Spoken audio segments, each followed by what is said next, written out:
Hello बच्चों, कैसे हैं आप सब। उम्मीद करता हूं आप सब अच्छे होंगे। आज हम पढ़ेंगे कूलाम के नियम का सदिश निरूपण। इससे पहले हमने कूलाम का नियम पढ़ा है, आप उस वीडियो को देख चुके होंगे। नहीं देखी है तो उस वीडियो को देखिए, उसके बाद इस पे आइए तो आपको ये समझ में आएगा अच्छे से। ठीक है, इससे पहले हमने क्या क्या पढ़ा, देखो हमने पढ़ लिया कि आवेश क्या होता है, कि किसी वस्तु में इलेक्ट्रॉन की कमी या अधिकता आवेश कहलाती है। और हमने क्या पढ़ा, आवेश के गुण क्या क्या होते हैं, आवेश का मात्रक जैसे कूलाम होता है, फेराड होता है, स्टेट कूलाम होता है, एब्सोल्यूट कूलाम होता है। अगर समान आवेश हैं, समान प्रकृति के आवेश हैं, तो दोनों आवेश एक दूसरे को अपनी ओर अपने से दूर भगाएंगे, एक दूसरे में दुश्मनी। और असमान आवेश हैं तो एक दूसरे में प्यार। ये पढ़े हम। अगर आवेश है तो वो या तो एक वस्तु दूसरे वस्तु में जाएगा, उसे ना उत्पन्न किया जा सकता है ना नष्ट किया जा सकता है, केवल बदला जा सकता है। तो आवेश संरक्षण का नियम पढ़ा है। आवेश का क्वांटाइजेशन पढ़ा कि आवेश एक क्वांटीकृत राशि है और आवेश का क्वांटा इलेक्ट्रॉन होता है। ठीक है, फिर हमने कूलाम का नियम पढ़ा। कूलाम के नियम में हमने क्या पढ़ा है, हमने ये पढ़ा है कि दो बिंदु आवेशों के बीच लगने वाला आकर्षण या प्रतिकर्षण बल जो होता है वो उन दोनों आवेशों के परिमाण के गुणनफल के समानुपाती होता है और उनकी बीच की दूरी के वर्ग के समानुपाती होता है। इतना हम पढ़ चुके हैं। ठीक है, उस पर बेसिक क्वेश्चन भी किए। और अभी हमने जो क्वेश्चन किए हैं उनमें जो आवेश था वो या तो जुड़ रहा था या घट रहा था। मतलब जुड़ या घट रहा का मतलब ये है कि जो लगने वाला बल है उसकी दिशा सेम थी। जैसे मान लो एक बल इधर है, दूसरा भी इधर ही। ठीक है, जैसे हमने रॉड के कारण किया है पिछले लेक्चर में सवाल, तो रॉड के कारण जो किया है उसमें क्या था, डायरेक्शन एक ही थी, तो हमने उसे एक साथ जोड़ दिया था। लेकिन अब इस बार जो हम पढ़ने वाले हैं तो वो बल एक सदिश राशि होती है, और जब भी दो सदिश आएंगे तो उनके जोड़ने के अलग अलग नियम होते हैं। ठीक है, तो जोड़ने के तो नियम बदलेंगे ही, साथ ही साथ हमें क्या ध्यान रखना है कि अगर जो बल है अगर ये सदिश रूप में है, ये सदिश राशि है, तो इसका सदिश रूप भी होना चाहिए। तो हमें पढ़ना क्या है कि कूलाम के नियम में जो बल है उसमें हम किस किस पे वेक्टर लगाएं, हम आर पे वेक्टर लगाएं, हम क्यू पे वेक्टर लगाएं, हम वेक्टर लगाएं तो लगाएं किस पे।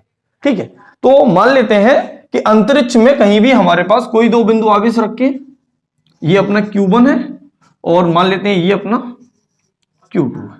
ठीक है, ये हमारे एक्सिस है।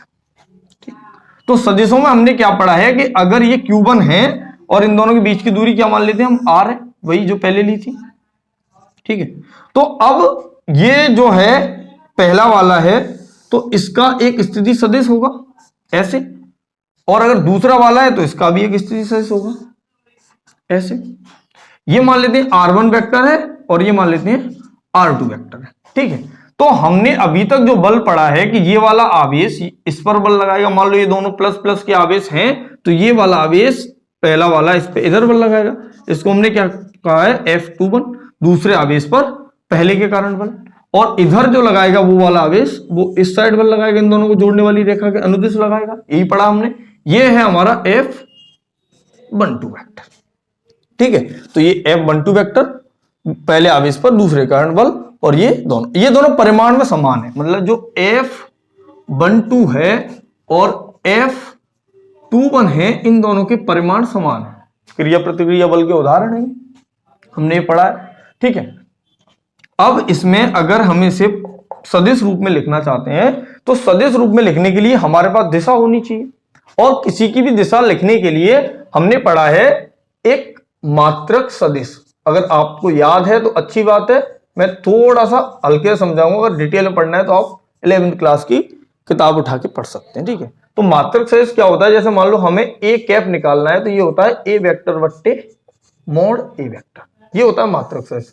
और मात्रक सदिश इसको इसलिए बोलते हैं कि जो ए कैप होता है इसका जो मोड होता है, इसका जो परिमाण होता है वो एक होता है। ठीक है, ये केवल और केवल दिशा बताने के लिए प्रयोग किया जाता है। मान लो मैंने F12 वेक्टर में मान लो ये मोड है हमारा, और इसमें मैंने R12 का मल्टीप्लाई कर दिया, तो ये जो बल है वो दिशा के साथ आ गया। ठीक है, ये वेक्टर का नहीं, सॉरी, यहाँ पे अगर मैंने कैप का मल्टीप्लाई कर दिया इसमें तो ये दिशा के साथ आ जाएगा। ठीक है, तो दिशा बताने के लिए हम ए कैप का उपयोग करते हैं। अब ए कैप यहां पे कैसे ए कैप निकालेंगे, देखो इसमें Q1 Q2 है, ये अदिश राशियां हैं, तो अदिश राशियां हैं तो इनमें तो कोई मतलब है नहीं। अब यहां पे डायरेक्शन बताने के लिए हमारे पास ये है, अब इसका स्थिति सदिश निकालना पड़ेगा। अगर हम F21 निकाल रहे हैं, पहले ये निकाल लेते हैं। ठीक है, दूसरा उसका उल्टा हो जाएगा, तो ये बनेगा इसका वेक्टर। ठीक है, और इस वेक्टर का नाम क्या होगा, R21। अब इसमें ध्यान क्या रखना है हमें कि जब भी किसी भी सदिश का स्त्री सदिश निकालेंगे तो हमेशा ये याद रखो, जैसे कि ए बी वेक्टर लिख रहे हैं, ए बी वेक्टर मतलब इसकी जो नॉक है, नॉक को हमेशा पूंछ में से घटाना है। नॉक को पूंछ में से घटाओ, सदिश आ जाएगा। मान लो हमें R12 वेक्टर R21 निकालना है, तो R21 क्या होगा, ये होगा इसमें से दूसरे में से पहले वाले को घटा दो तो ये वेक्टर आ जाएगा। अब इसका मान लो हमें क्या निकालना पड़े, कैप निकालना हो, तो R21 का कैप क्या हो जाएगा, R कैप, कैप होगा R2 माइनस R1 का वेक्टर बट्टे मॉड R2 माइनस R1। ठीक, ये वही है जो हमारा R था, हम इसको ऐसे भी लिख सकते हैं R2 माइनस R1 बट्टे R, और ये तो परिमाण ही है R स्वयं, तो ये भी हम लिख सकते हैं R21 को। ठीक है, तो ये तो बेसिक बात हुई कि सदिश क्या होता है। अब कूलाम का नियम हमें कैसे सदिश रूप में लिखना है कि F12 अगर हम निकालेंगे, F21 अगर हमने निकाला है, F12 निकाला, तो ये कैसे आएगा, F12 आएगा mod of 21 vector into R21 का कैप। अगर हमने इसके कैप का गुणा कर दिया मतलब इसमें दिशा आ गई, और इसका मान क्या हुआ करता था, इसका मान होता था K Q1 Q2 बट्टे R वेक्टर R स्क्वायर मतलब R स्क्वायर, हमारे लिए R स्क्वायर वही है, और इंटू क्या आ जाएगा R21 का कैप। अब इस R21 को निकालेंगे तो इस R21 को हम क्या लिख सकते हैं, K Q1 Q2 बट्टे R square into R2 vector minus R1 vector into वो अपॉन R।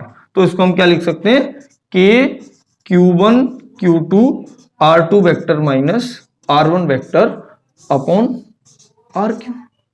ठीक है, तो ये कूलाम के नियम का सदिश निरूपण हो गया। अब ये जो F21 है इसकी दिशा इधर है और जो F12 उसकी दिशा उधर है, तो दोनों परिमाण में समान दिशा में विपरीत है, तो हम यहाँ पे ये भी कह सकते हैं कि जो दोनों बल हैं, जो F21 वेक्टर है वो बराबर होगा माइनस F12 वेक्टर की।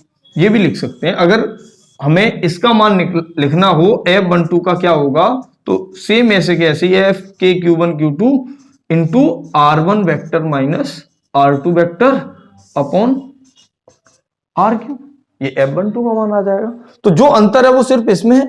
ठीक है, कई सारी किताबों में कई सारे लोग इन चीजों को अलग अलग तरीके से लिखते हैं, तो आपको सिर्फ और सिर्फ ध्यान क्या रखना है कि अगर हम जब F21 निकाल रहे हैं तो किस पे बल लग रहा है, इस पर, इसके कारण इस पे लग रहा है, तो इसकी तरफ नोक है, इधर पूंछ है, तो पूंछ में से वो नोक में से पूंछ घटा दो। जब इधर निकालेंगे तो फिर नोक में से पूंछ घटा दो, तो हमारा क्या आ जाएगा, वेक्टर फॉर्म बहुत आसानी से आ जाएगा।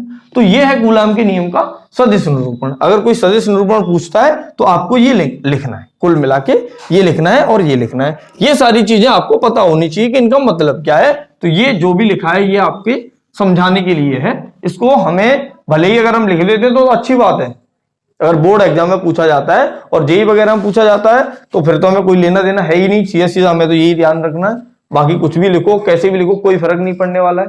ठीक है, तो आप वीडियो पॉज करके इसको नोट करो, आगे देखते हैं इसके और क्या क्या एप्लीकेशंस हैं। हाँ, तो आपने नोट कर लिया होगा। देखो आगे इसमें जब सदिश निरूपण हम कर रहे हैं तो आपको थोड़ा बहुत जो नॉलेज है, आई कैप क्या होता है, जे कैप क्या होता है, के कैप क्या होता है, इसकी होनी चाहिए। अगर ये नॉलेज नहीं हुई तो हम इस वेक्टर फॉर्म पे आने वाले क्वेश्चंस को सॉल्व नहीं कर सकते हैं, क्योंकि जब भी कूलाम का बल पूछा जाएगा तो हमें दिशा भी चाहिए होगी। बिना दिशा के अगर हम लिख देते हैं और ऑप्शंस में दिशा आ जाए, जैसे हमें पता होना चाहिए कि जो एक्स अक्ष होता है, एक्स अक्ष का इकाई सदिश जो होता है वो होता है आई कैप, वाई अक्ष का इकाई सदिश होता है जे कैप, और जेड अक्ष का इकाई सदिश होता है के कैप। और देखो किस तरह से इनका उपयोग है। मान लो हमें दो बिंदु दे दिए जाएं 2, 3, 4 और इधर दे दिया जाए 3, 5, 6 और हमें इसका ये ए है और ये बी, हमें निकालना है कि ए बी वेक्टर क्या होगा। तो ए बी वेक्टर निकालने के लिए हम क्या करेंगे, इन्हीं फाइनल में से ये हमारा ए बी वेक्टर ऐसे चलेगा, तो नॉक में से पूंछ को हटा दो, तो 3 - 2। अब ये क्या है, ये एक्स अक्ष के एक्स कोऑर्डिनेट है, तो आई कैप प्लस 5 - 3 जे कैप प्लस 6 माइनस 4 के कैप। इस तरह से हम वेक्टर लिखते हैं, ठीक है। तो कोई भी अगर हम दो पॉइंट्स दिए जाए उनके हम वेक्टर निकाल सकते हैं। अगर हमें दो वेक्टर दिए जाए तो निकालने के लिए क्या करेंगे, नोक में से पूंछ को घटा लेना, ठीक है, ऐसे निकालेंगे। देखो एक क्वेश्चन ले लेते हैं। एक क्वेश्चन है कि पहले आवेश के कारण दूसरे पे लगने वाला बल ज्ञात करना है हमें। पहला और दूसरा दो आवेश हैं और एक का मान है 5 माइक्रोकूलम और दूसरे का मान है 2 माइक्रोकूलम और इसका जो कोऑर्डिनेट दिया है वो दिया है 3, 2, 4 और इसका कोऑर्डिनेट दिया है वो है हमारा 1, 1, 3, 1, 1, 3। अब ये दो बिंदु आवेश हैं, एक पहला है दूसरा है। पूछा गया है कि पहले पर दूसरे के कारण लगने वाला बल ज्ञात करो, बल निकालना है, ठीक है। अब देखो जब तक हमें, अब इसमें दूरी तो दी नहीं है कि दोनों बिंदुओं के बीच की दूरी कैसे आए, तो हमें इसका मोड निकालना आना चाहिए कि मोड कैसे निकालेंगे। तो इस मोड को निकालने के लिए जो भी यहां लिखा है आई कैप के साथ, तो अंडर रूट में 3 माइनस 2 का होल स्क्वायर प्लस 5 माइनस 3 का होल स्क्वायर प्लस 6 माइनस 4 का होल स्क्वायर, ये होता है इन दोनों के बीच की दूरी या इसका परिमाण निकालने का तरीका, ठीक है। तो ऐसे ही इसमें निकालेंगे। देखो कैसे निकालेंगे। हमें पूछा गया है F12 वेक्टर पूछा है, ठीक है, क्योंकि उसमें लगने वाला बल का परिमाण नहीं पूछा है, बल पूछा है, तो हमें दिशा सहित बताना पड़ेगा। तो दिशा सहित बताना पड़ेगा तो कैसे निकालेंगे। तो पहले K Q1 Q2 बट्टे RQ और R2 vector R1 vector minus R2 vector, ठीक है। दिशा अब कैसे चाहिए, ऐसे इस वाले के कारण इस पे लगने वाला बल इसकी दिशा इधर है, तो हमें इसका आई कैप चाहिए, इस वाले के इन दोनों को जोड़ने वाली जो रेखा है वो ये है, इसका कैप चाहिए। इसका कैप निकालेंगे वही इसकी दिशा देगा। तो इसका कैप निकालेंगे तो ये आ जाएगा हमारा R1 माइनस R2 और अपॉन R आता तो इसके इसमें पहले से गुणा कर लिया और हम ये निकाल भी चुके थे। तो कैसे निकालेंगे, देखो F12 वेक्टर आ जाएगा K Q1 का मान है 5 गुणा 10 की घात माइनस 6 और K का मान होता है 9 गुणा 10 की घात 9 और Q2 का मान है 2 गुणा 10 की घात माइनस 6 अपॉन RQ। अब RQ निकालने के लिए पहले हम क्या निकाल लेते हैं, R1 माइनस R2 क्या होगा। R1 माइनस R2 निकालेंगे तो क्या आएगा, एक 3 में से एक गया तो 2i cap plus j cap plus k cap और इसका क्या निकाल लेना है, इसका निकालना है मोड निकालना है, मतलब इसका 2 का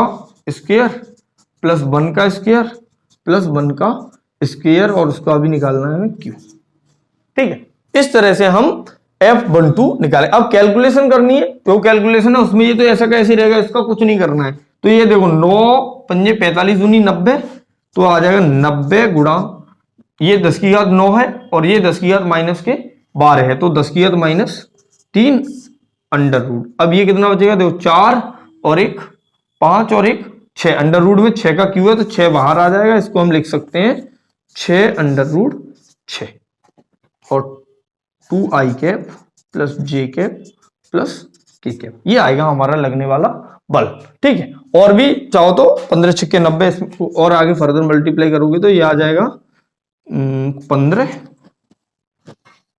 और इसको लिख सकते हैं हम 1.5 इंटू 10 टू पावर माइनस के 2 upon under root 6 2i cap plus j cap plus k cap.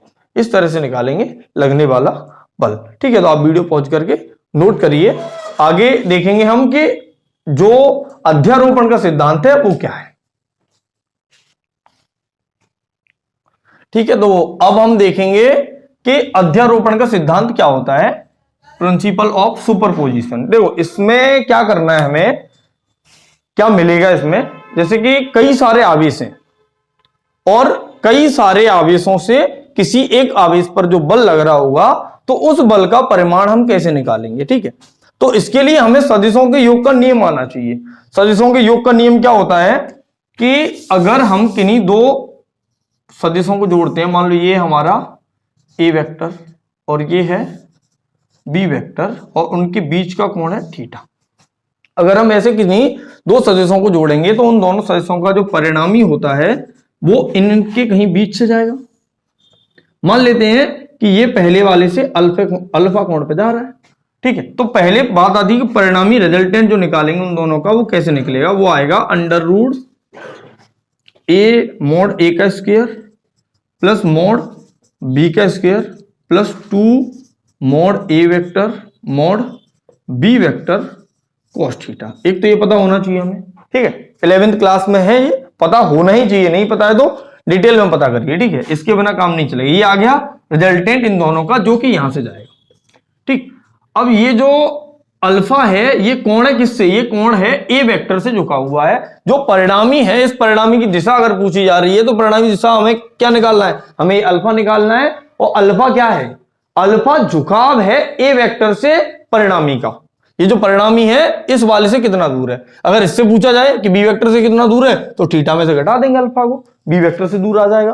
तो ये निकालने के लिए देखो हमें क्या याद रखना है, ये होता है tan अल्फा बराबर अल्फा, या ऐसे लिख लो कि अल्फा बराबर tan इनवर्स, या तो tan अल्फा बराबर निकाल लो या tan इनवर्स। ये होता है हमारा b sin थीटा, तो mod B vector sin theta upon mod A vector plus mod B vector cos theta, या इसको लिख लो tan inverse mod B vector sin theta upon mod A vector plus mod B vector cos theta, ठीक है। ये होता है हमारा परिणामी की दिशा निकालने का फॉर्मूला। दिशा निकालना मतलब हमें कौन पता चल जाएगा, कौन पता चल जाएगा तो दिशा मिलेगी हमें, कैसे जाना है, जाएगा तो बीच से कहीं से। तो ये पता होना चाहिए अध्यारोपण के सिद्धांत को पढ़ने से पहले, क्योंकि अगर यही नहीं पता होगा तो आप अध्यारोपण के सिद्धांत में कुछ समझ पाओगे है नहीं। होता क्या है अध्यारोपण के सिद्धांत में कि मान लो ये कोई हमारा आवेश है, ठीक है, मान लेते हैं ये आवेश है Q। इस आवेश पर इधर कोई आवेश रखा है Q1, इधर रखा है कोई Q2, इधर रखा है कोई Q3, इधर रखा है कोई Q4, कितने भी हो सकते हैं, अनंत इनफाइनाइट आवेश हो सकते हैं इसके चारों ओर, इसके आसपास से कम दूरी पे अधिक दूरी पे कितने भी हो सकते हैं, ठीक है। तो अब मान लो ये वाला आवेश प्लस का है अगर, और ये भी प्लस का होता, दोनों प्लस के होते तो क्या होता, ये इन दोनों में क्या होती, दुश्मनी होती, तो ये इसको लात मारता, तो इसकी दिशा इधर होती। ये वाला आवेश भी अगर प्लस का होता तो इसकी दिशा इधर होती। मान लो ये माइनस का है, ये माइनस का है, ये प्लस की है, ये प्लस का, तो इसकी दिशा किधर होती, इसकी दिशा होती इन दोनों को मिलाने वाली, ये है हमारा इन दोनों को मिलाने वाली रेखा के अनुदिश, ये होती इन दोनों को मिलाने वाली रेखा के अनुदिश किधर, इसी की ओर, इसी दिशा में बल लगता है इस पे। मान लो ये F1 है, ये F2 है, ये F3 है, और इन दोनों को मिलाने वाली रेखा के अनुदिश इस पे क्या होता है, इधर F4। तो ये इनके वेक्टर हुए F1 F2 F3 F4।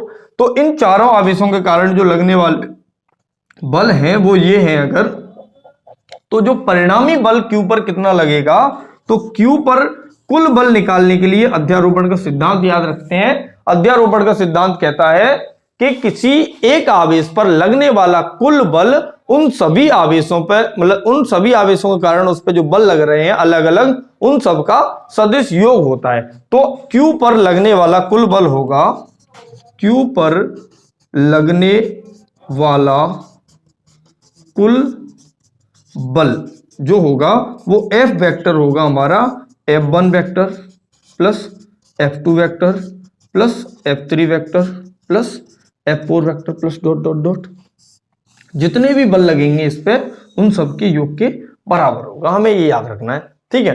अब अध्यारोपण के सिद्धांत में एक चीज और ध्यान रखने वाली बात है, और ये पूछा भी जाता है, ठीक है, कि मान लो कि कोई दो आवेश हैं, एक ये आवेश है प्लस Q और एक इधर था माइनस Q। अब एक प्लस एक माइनस, तो दोनों के बीच में आपस में प्यार था, तो ये इसको प्यार जता रहा है, ये इसको प्यार जता रहा है। अब मान लेते हैं कि इन दोनों आवेशों की जिंदगी में अब तो कोई चीज आया नहीं था, कोई आया नहीं था, तो दोनों बढ़िया आराम से खुश रखे हुए, कोई टेंशन वाली बात थी नहीं। अब क्या हुआ, एक और आवेश आ गया माइनस Q, ठीक है, जो इस पे बल लगाने लगा, जो इस पे बल लगाने लगा, तो ये इसे अपनी ओर खींच रहा है, ये इसे अपनी ओर खींच रहा है। तो क्या इस वाले के प्यार पर कोई फर्क पड़ेगा? आप कह रहे हो बिल्कुल पड़ेगा। ये आवेश है, यहां ऐसा कुछ भी नहीं होता है जो अपनी वास्तविक जिंदगी में होता है, ठीक है। यहां पे अगर कोई तीसरा आवेश आ भी रहा है तो इन दोनों के प्यार पर कोई फर्क नहीं डालेगा। बात समझ में आ रही कि नहीं आ रही? अगर कोई तीसरा आवेश आ गया, कहने का मतलब यह है कि दो बिंदु आवेशों के बीच लगने वाला आकर्षण या प्रतिकर्षण बल किसी अन्य आवेश पर निर्भर नहीं करता। अगर कोई तीसरा आवेश आ भी जाता है तो इन दोनों के बल पर कोई प्रभाव नहीं पड़ेगा, ये इस पर उतना ही बल अभी भी लगाता रहेगा जितना पहले लगा रहा था। वो अलग बात है कि इस पर लगने वाला जो बल है, परिणामी बल है, वो बदल जाएगा। इस आवेश पर लगने वाला कुल बल बदलेगा, लेकिन इस आवेश के कारण इस पर लगने वाला बल या इस आवेश के कारण इस पर लगने वाले बल पर कोई प्रभाव नहीं पड़ेगा। ठीक है, तो हमें याद यही रखना है कि दो बिंदु आवेशों के बीच प्यार या दुश्मनी पर तीसरे आवेश के प्यार या दुश्मनी का कोई भी फर्क नहीं पड़ता। तीसरे क्या कितने भी आ जाए यहां पे, उनके प्यार या दुश्मनी का कोई फर्क नहीं पड़ेगा। याद रहेगा?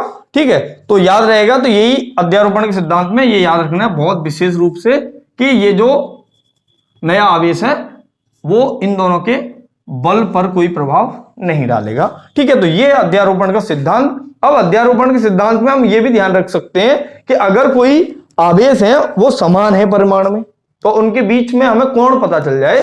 जैसे कि मान लो यहां थीटा का मान 90 होता, दो बल, अगर थीटा का मान 90 होता, थीटा का मान 90 और बल समान, तो F vector plus F vector plus 2 ये तो रहता ही नहीं। तो कुल मिला के कितना बचता है ये हमारे पास, ये वेक्टर, तो ये बचता जो परिणामी होता हमारा एफ नेट, वो बचता √2f। अगर कोण 90 है तो वो cos थीटा 0 हो गया, cos 90 का मान 0 होता है। अगर यही मान हमारा 45 डिग्री होता तो कितना होता एफ नेट। याद रख सकते हो, क्योंकि भैया कूलाम के नियम पे जो आएंगे सवाल अभी करेंगे भी हम अगले लेक्चर में जहां तक है। ठीक है, तो जो सवाल आएंगे वो ऐसे ही आएंगे कि अगर आपको याद होगा तो आप CCA लगा दो, पानी खत्म। ठीक है, तो CCA लगाने के लिए अब 45 डिग्री आएगा, 45 डिग्री आएगा तो cos 45 का मान क्या होता है 1/√2, 1/√2 होगा। तो ये कितना होगा, देख cos 45 का मान 1/√2 आ गया, तो ये आ जाएगा हमारा √2 बचेगा। ये F square plus F square plus F square, तो ये बचेगा हमारे पास 2 के अंदर 2 + √2। तो इसको याद रखने का क्या फायदा है, फिर तो हम कर ही लेंगे। ठीक है, तो इसे मत याद रखिए। लेकिन हाँ, अगर बल का मान 0 डिग्री आ जाता है, मतलब थीटा का मान 0 आ जाता, तो याद रख लो 90 याद रखो और 0 याद रखो। ठीक है, नहीं तो वो पूरा फॉर्मूला लगा करना ही पड़ रहा, तो काय का याद। ठीक है, अगर थीटा का मान 0 डिग्री होता तो क्या होता है यहाँ पे, तो F vector plus 2 F square आ जाता, तो 2 और 2 4, तो ये बल हो जाता हमारा 2f। ठीक है, एफ नेट आ जाता 2f। तो ये दो चीजें हम याद रख लेंगे, बाकी के क्वेश्चंस के अकॉर्डिंग हम करते रहेंगे। ठीक है, तो मुझे लग रहा है इतनी बात आपको क्लियरली समझ में आई होगी। अब देखो क्वेश्चन कैसे कैसे आ जाते हैं, इस पे एक दो क्वेश्चन ले लेते हैं अभी, बाकी अगले लेक्चर में लेंगे, क्योंकि कूलाम का नियम छोटा मोटा नहीं है। इस पे आने वाले क्वेश्चंस और इसके जो अनुप्रयोग हैं वो इतने ज्यादा हैं कि हम जितने भी लेक्चर बना लेंगे वो कम ही होंगे। बहुत सारी चीजें आएंगी आगे, साम्यावस्था आएगी, साम्यावस्था में भी कौन सी स्थिर साम्यावस्था है, अनस्टेबल है, कौन सी स्टेबल है, ये आएगा। ठीक है, और उसके बाद SHM भी इसमें आ जाएगी। देखो बल है, बल का पूरा पूरा मतलब है मैकेनिक्स आनी चाहिए आपको। अगर बिना मैकेनिक्स के आप सवाल करने बैठोगे तो आपको क्वेश्चंस आएंगे नहीं। ठीक है, तो आप वीडियो पॉज करके इतना नोट करिए, अगले में देखते हैं क्या होता है। ठीक है बच्चों, देखते हैं कि जो हमने अभी अध्यारोपण सिद्धांत पढ़ा उसका क्या यूज है, कैसे क्वेश्चंस पूछे जाते हैं। तो डिफरेंट लेवल के डिफरेंट तरीके के क्वेश्चन पूछे जाएंगे। अभी जो छोटे छोटे बोर्ड लेवल के क्वेश्चन कैसे आते हैं, देखो बोर्ड लेवल का किसी में पूछे जा सकते हैं। तो मान लो ये हमें दिया जा रहा है और हमें पूछा जा रहा है कि तीसरे आवेश पर लगने वाला बल ज्ञात करो, कि तीसरे आवेश पर कितना बल लग रहा है। तो तीसरे आवेश पर अगर हम बल लगाना है तो देखो ये +q है, ये +q है और ये भी +q है। तो इस पर कुल कितने बल लग रहे हैं, पहले ये सोचना है कुल कितने बल है, कुल बल कितने लग रहे हैं। जितने भी इसके आसपास आवेश होंगे उतने बल लग रहे होंगे। तो देखो ये आवेश इस पर बल लगाया किस दिशा में, इस दिशा में, दोनों को जोड़ने वाली रेखा के अनुदिश। ये आवेश इस पर बल लगाया किस दिशा में, इस दिशा में। क्या जितना बल ये लगाएगा उतनी बल ये लगाएगा, क्योंकि दोनों के बीच की दूरी कैसी है, समान है। तो यहाँ पे मान लेते हैं F है और ये भी F है, इन दोनों के बीच का कोण कितना होगा, समबाहु त्रिभुज है तो कोण होगा 60 डिग्री, और कोण होगा 60 डिग्री, तो परिणामी क्या होगा, इन दोनों के बीच में कहीं जाएगा। ठीक है, बीचों बीच में जाएगा तो ये हमारा F, ये F, तो F का मान क्या होगा के क्यू स्क्वायर बट्टे ए स्क्वायर, और इस F का मान भी क्या होगा के क्यू स्क्वायर बट्टे ए स्क्वायर। परिणामी निकालना है तो R बराबर क्या आ जाएगा under root F square plus F square plus 2f square mod A vector B vector, तो एफ स्क्वायर कॉस 60, और कॉस 60 का मान क्या होता है 1/2, तो यहाँ पे रख दे रहे हैं क्या 1/2, 1/2 रखेंगे तो 2 से 2 कट जाएगा, और R बराबर आ जाएगा अंडर रूट 3f, मतलब अंडर रूट 3 के क्यू स्क्वायर बट्टे ए स्क्वायर। ठीक है, तो इस तरह से कर सकते हैं। तो जो बल होगा परिणामी रिजल्टेंट एफ नेट, तो एफ नेट की वैल्यू ये रही, ये है हमारा अंडर रूट 3 के क्यू स्क्वायर बट्टे ए स्क्वायर। ठीक है, अगर मान लो हमें कोई त्रिभुज जैसे दिया जा रहा है, ये कोई त्रिभुज है, ये कोई त्रिभुज है, यहां रखा है मान लो प्लस का क्यू, और यहां रखा है माइनस क्यू, और यहां भी रखा है प्लस का क्यू, और पूछा जा रहा है कि इस वाले आवेश पर लगने वाला बल कितना होगा, इस प्लस क्यू आवेश पर लगने वाला बल कितना होगा। तो देखो ये वाला आवेश इस पर बल किधर लगाएगा, इस दिशा में, ये वाला बल आवेश इस पर बल किधर लगाएगा, इस दिशा में, इन दोनों के बीच का कोण क्या होगा 90 डिग्री। क्या बलों के मान समान होंगे, दिशाएं अलग अलग हैं, ये क्यू ये भी क्यू, तो जितना इधर लग रहा है उतना ही बल इधर लगेगा। परिणामी कहाँ जाएगा इन दोनों के बीच में, तो ये होगा हमारा एफ नेट। एफ नेट कितना होगा, तो ये ए है और ये भी मान लेते हैं ए है, दोनों की दूरी समान है इसलिए बल समान होंगे। तो एफ बराबर क्या होगा के क्यू स्क्वायर, बड़ा क्यू है, के क्यू स्क्वायर बट्टे ए स्क्वायर। ठीक है, और ये भी अब क्या होगा के क्यू स्क्वायर बट्टे ए स्क्वायर। तो एफ नेट कितना आएगा, तो अभी भी हमने 90 डिग्री वाला लिया था कि जब भी कोण 90 आएगा तो वो 0 हो जाएगा, √2 होता है। तो एफ नेट बराबर क्या आएगा √2 एफ, √2f आएगा, तो √2 के क्यू स्क्वायर बट्टे ए स्क्वायर। इस तरह से हम परिणामी निकाल सकते हैं बहुत आसानी से, कोई टेंशन वाली बात है ही नहीं। अगर मान लो यहाँ पे ये जो 3 आवेश हैं उसकी जगह 4 आवेश आ जाए तो कैसे करेंगे, तो भी ऐसे ही करेंगे। ये जितने भी आवेश आते जाए, अध्यारोपण का सिद्धांत क्या कहता है कि सबको जोड़ते जाइए जोड़ते जाइए जोड़ते जाइए। ठीक है, तो ये वीडियो हम रखेंगे यहीं तक, बाकी के शेष 4 आवेश आ जाए, 6 आवेश आ जाए, 50 आवेश आ जाए, इस तरह के सारे सवाल लेंगे अगले लेक्चर में। और उसके साथ साथ हम अगले लेक्चर में ये भी पढ़ेंगे कि जो आवेश वितरण होता है उसके प्रकार कितने होते हैं, ताकि हम अगर हमारा जो आवेश है वो एक समान रूप से मान लो छड़ पे वितरित हो जाए, अगर छड़ पे वितरित हो जाएगा तो जो आवेशों के कारण लगने वाला बल कितना होगा। ठीक है, तो आवेशों के घनत्व जो होते हैं, आवेश प्रसार घनत्व, वो भी पढ़ने की कोशिश करेंगे कि हो जाए उस लेक्चर में। और अगर नहीं हो पाता है तो जितने भी कूलाम के नियम पर क्वेश्चंस हो सकते हैं वो तो हम अगले लेक्चर में ले ही लेंगे। कूलाम के नियम को खत्म करके आवेशों के वितरण के प्रकार पढ़ेंगे। वैसे कूलाम का नियम बहुत बड़ा है, बहुत ही ज्यादा बड़ा है, वाकई में अगर मैं इस पर 10 लेक्चर बनाऊं तो भी शायद मैं इसको कंप्लीट कर नहीं पाऊंगा। तो मैं कोशिश करूंगा कि ज्यादा से ज्यादा चीजें आप तक पहुंच पाए। अगर आपको वीडियो पसंद आती है तो चैनल को सब्सक्राइब करें, अगर कोई डाउट रह जाता है तो नीचे कमेंट बॉक्स में लिख के हमें जरूर बताएं। ठीक है, आज के लिए इतना ही, और पढ़ते रहिए, मजे करते रहिए। All the best.